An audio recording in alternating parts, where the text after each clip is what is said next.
आपने कहा पिछले 1 सालों से आंदोलन में है। 1 साल का आंदोलन नहीं है, ये 135 साल का आंदोलन है। जब अनागरिक धम्मपाल ने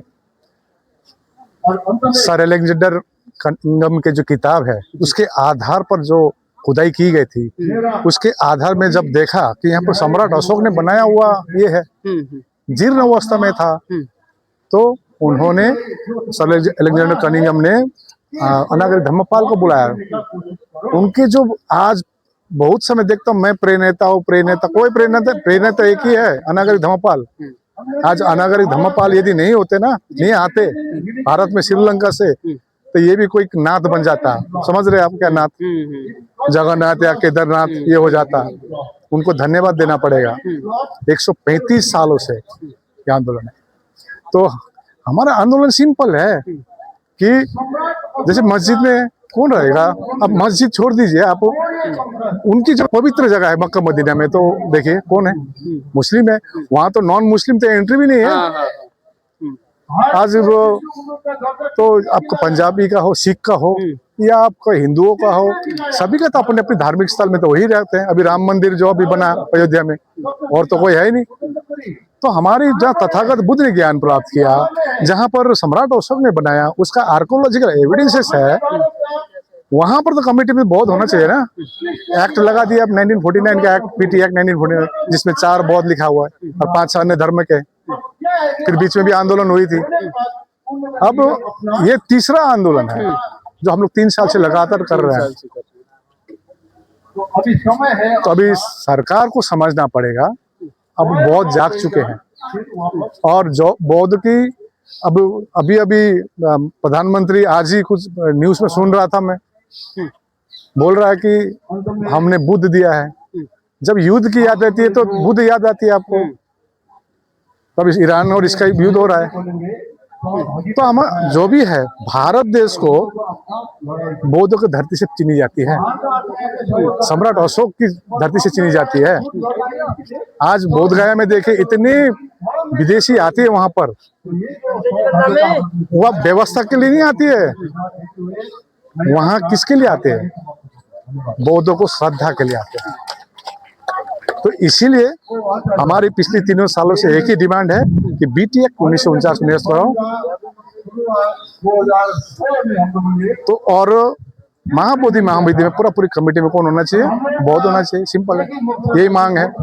कोर्ट में 2012 से रिट पिटीशन डाला हुआ, अभी तक कुछ सुनवाई नहीं है। कम से कम 2025 सुनवाई हो रही है। तो अभी एडवोकेट इन रिकॉर्ड श्रेड हमारे ने क्या बोला, आपने सुन लिया होगा। भारत सरकार और बिहार सरकार को अनुरोध करते हैं, भाई हमारे विरुद्ध में खड़ा मत कराइए हमारे लोग ही। आप 1-2 खड़ा कर सकते हैं जो बौद्ध को।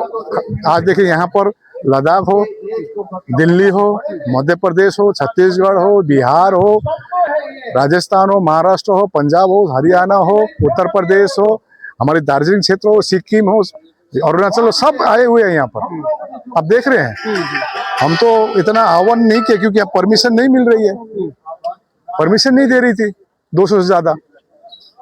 यहाँ तो इतनी, तो आने का बहुत तात्पर्य था। तो हमारा यही कहना है सरकार से, सरकार को यही अनुरोध करने हम लोग दिल्ली आए हैं, पिछले साल भी आए थे और बोध गया में भी धरना चल रही है। तो यहाँ पर मैं धन्यवाद सभी संस्थाओं को देना चाहता हूँ। आज शाक्य महासभा हो या the Buddhist society of India हो, उनके राष्ट्रीय अध्यक्ष, उनके टीम आए हुए हैं, समता सैनिक दल, महिला सशक्तिकरण, लद्दाख बुद्धिस्ट एसोसिएशन। इतनी ठंडी है वहां पर, तभी उन्होंने रिप्रेजेंटेटिव भेजा 2, Ladakh Buddhist association, Ladakh Gompa association हो, अरुणाचल भिक्खु संघ है या साउथ इंडियन बुद्धिस्ट एसोसिएशन हो, सभी एसोसिएशन यहाँ पर आए हुए हैं। और हम लोग 28 अप्रैल में आशा रख रहे हैं कि सुप्रीम कोर्ट हमको न्याय देगी। धन्यवाद। लेकिन एक सवाल ये है सर, आपने बताया 135 साल से चल रहा है और आप भी लंबे समय से हम देख रहे हैं कि इस आंदोलन को जो लीड कर रहे हैं, लेकिन क्या कारण है, सरकार से कहाँ दिक्कत आ रही है, कैसे बातचीत, इसका समाधान क्यों नहीं निकल पा रहा है? ये प्रश्न आप सरकार को कीजिए। अब देखिए मिलते हैं सरकार, अभी मैं देख रहा हूँ बिहार सरकार ने जो हमारी रिप्लाई दी है वो रिप्लाई देंगे, आपको आप दिखाएंगे, आप छक पड़ जाएंगे। लेकिन उसका हम लोग जवाब दिए हैं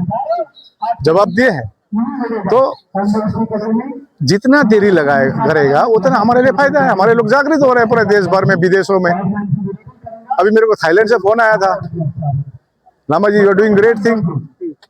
हमने कहा हम अभी देखिए घर का मामला है, घर में प्रॉब्लम सॉल्व हो, और प्रधानमंत्री जी बार बार कहते हैं कि बैठ कर ही हम लोग प्रॉब्लम सॉल्व करेंगे। तो आप अनदेखा करेंगे तो अभी का बहुत तो ये नहीं मानेगा। लेकिन कुछ लोग ये भी कहते हैं भाई बहुत पुराना कानून है, बड़ा संवेदनशील मामला है, अगर ऐसा कुछ किया जाता है तो बिहार में कुछ जो है अनहोनी हो जाएगी, हिंसा हो जाएगी, लोग आज देश में राम मंदिर से ज्यादा कोई ये था क्या, इसे था क्या, संवेदनशील कोई था क्या? हुआ ना, लोग समझदार है। अभी मैं आते होते ऑटो वाले बोल रहा था, वो है था ब्राह्मण था, वो बोल रहा था नहीं क्या चीज का धरना है, तो बोले नहीं ये तो इस चीज का धरना है, तो बोले नहीं ये तो होना चाहिए, बौद्धों पर अन्याय है। लोग समझदार है, कोई संवेदनशील नहीं है। आज तो 500 सालों से वहां पर बाबरी मस्जिद था ना, तोड़ा गया ना। अब यदि आप बोल रहे हैं कि हम 300 सालों से बैठे हुए हैं यहाँ पर, तो इसका भी जवाब दिया गया है। आप रहिए ना, आप पूजा कीजिए, लेकिन कमेटी में पूरी बौद्ध होना चाहिए और हमारे बौद्ध के अनुसार ही संचालन होना चाहिए। लेकिन लोग ये भी कहते हैं भाई क्या दिक्कत है अगर कुछ और लोग उसमें शामिल हैं, तो पुरानी जो है व्यवस्था है। और हिंदू धर्म के लोग तो यहाँ तक कहते हैं कि भगवान बुद्ध जो है वो हमारे भी जो है वो देव तुल्य हैं, हम भी उनमें आस्था रखते हैं, विष्णु का अवतार भी बता देते हैं, यहाँ तक बात कहते हैं। अब ये कोर्ट में भी बताया हुआ है, विष्णु का, भगवान बुद्ध विष्णु का अवतार बताया हुआ है। तो हम लोग ने पूरा पिछली अक्टूबर 30 तारीख को जो एफिडेविट जमा की है, पूरा लिखा हुआ है। जब पुराण में ना, आपका उपनिषद में ना, गीता में ना, महाभारत में कहीं नहीं लिखा है, ना हमारे त्रिपिटक में लिखा है। ठीक है, तो उसका तो देखिए कोर्ट तो आर्कोलॉजिकल एविडेंसेस देखेंगे ना, तो आर्कोलॉजिकल एविडेंसेस तो दिखाइए ना। आप खाली कहने से मान लेंगे? हम तो इसका पूरा रिप्लाई दिए हुए हैं। तो आपको यदि बोधगया में पास में विष्णुपद मंदिर है, वहां पर हमारे बुद्धिस्ट कितने बताइए कमेटी में? अब राम मंदिर में रख दीजिए ना, उसमें क्या दिक्कत है आपको? आप अपना पक्ष रख रहे हैं तो हम भी अपना पक्ष रख रहे हैं। आप बोल रहे हैं कि वहां पर विष्णुपद मंदिर दूर नहीं है, वो बुद्ध पद था पहले, उसको बनाया गया विष्णुपद। तो वहां पर कमेटी में कौन है? अयोध्या में राम मंदिर में कौन है? तो लोग वाजिब है, बड़ी वाजिब है, बड़ी स्पष्ट है, लेकिन फिर भी सरकार के लोग नहीं समझ पा रहे हैं। क्या आप समझा नहीं पा रहे हैं? कहाँ दिक्कत आ रही है? देखिए इसका एक ही कारण हो सकता है, बौद्ध की वोट बैंक कम है, ये समझ रहे होंगे। हिंदू नाराज हो जाएंगे ये। लेकिन याद रखिए, बाबा साहब ने जो सपना देखा है ना, बुद्धमय भारत, मैं नॉर्थ इंडिया घूमता हूँ ना, बहुत जल्द नॉर्थ इंडिया बुद्धमय बन रहा है।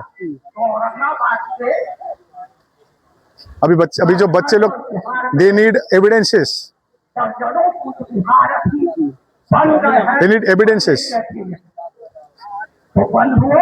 आस्था अपनी जगह में है। आप लंबे समय से आज तक मैं देख रहा हूँ लगे हुए हैं, कुछ आपके ही साथी लोग थे जो आप पर अनर्गल आरोप लगाए कि भाई ये तो जो है भाग जाएंगे, पैसा लेकर के चंदा इकट्ठा कर रहे हैं। तो क्या आज तो हम देख रहे हैं कि आप अभी भी डटे हुए हैं? वो है क्या जो बोलने वाले लोग? वो भाग गए। देखिए हमारी बड़ी बड़ी महापुरुष है, एक तो बेसी दूर मत जाइए, बाबा साहब की बात कीजिए। उनके मौरों उपरांत उनको पहचान रहे समाज, वो जिंदा जब थे उनको नहीं पहचाने समाज ने। भी उनके विरोध हो रहा था और विरोध करने वाले कोई नहीं थे, हमारे लोग ही थे। तो आज जो विरोध कर रहा है उनको भी मैं सलाह देता हूं, अनुरोध करता हूं, यदि आप किसी को कुछ नहीं कर सकेंगे ठीक है ना, तो कम से कम चुप तो बैठ सकते हैं ना।